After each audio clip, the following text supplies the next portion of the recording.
For decades, rail travel across northern England was defined by ageing diesel trains, slow journeys, and some of the most unpopular passenger stock ever built. Then came a turning point. This is the story of the British Rail Class 195, the train designed to finally drag Northern's diesel routes into the modern age. Built by Spanish manufacturer CAF, the Class 195 is part of the Civity family and was ordered specifically to replace the infamous Pacer trains.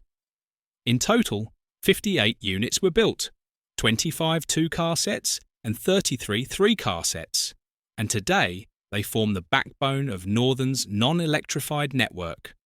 The first passengers stepped aboard in July 2019, when the trains entered service between Manchester Airport, Liverpool Lime Street and Barrow-in-Furness. By the end of 2020, every Class 195 was in traffic, finally signalling the end of Pacers on Northern services. But getting these trains approved wasn't straightforward. Back in 2015, the Department for Transport initially judged brand new trains to be poor value for money, even allowing Pacers to continue in the franchise plans. That decision caused outrage. A House of Commons committee branded the situation unacceptable, forcing the government to intervene. A ministerial order finally required brand new trains, and the Class 195 was born from that moment. Arriva Rail North, the original operator, believed new trains were the only way to win passengers back from their cars. CAF was chosen because it could build both diesel and electric versions from the same platform. The diesel Class 195 and its electric sister, the Class 331, share the same design, meaning easier training, lower maintenance costs, and faster introduction into service. Construction began in Spain in 2017. Body shells were built in Zaragoza, wheel sets in Beasain, and final assembly completed in Irún. The first unit was tested in the Czech Republic at Velím before arriving in Britain in 2018. And when passengers finally stepped inside, the difference was immediate. The Class 195 was designed as a step change in quality. These trains feature air conditioning, plug sockets, Wi-Fi, CCTV, open gangways, and wide vestibules designed to reduce station dwell times. Instead of cramped interiors, you get open spaces, flip-down seats, and flexible areas for luggage, bikes, and prams. The trains are limited to 100 miles per hour, use a doors-at-thirds layout, and include full accessibility features, including wheelchair spaces and automated passenger information screens throughout every carriage. They were also future-proofed.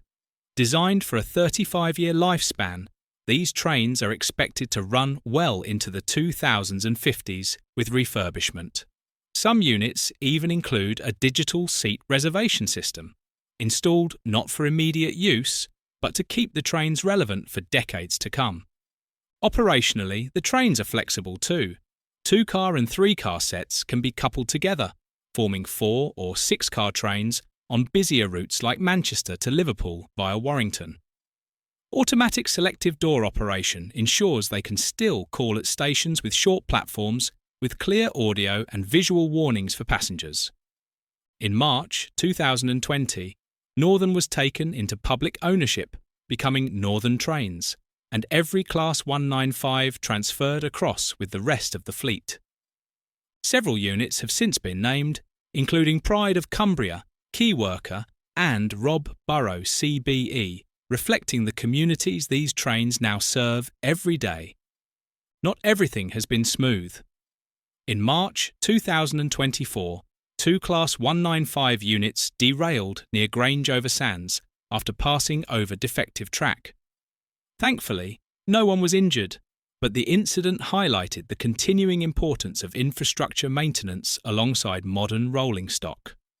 Today, the Class 195 stands as one of the most important trains in Northern England's recent railway history. It didn't just replace old trains, it marked the moment Northern rail travel finally began to feel modern again.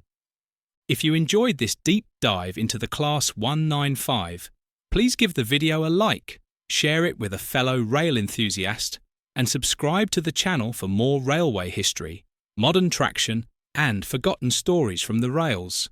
Thanks for watching, and I'll see you on the next journey.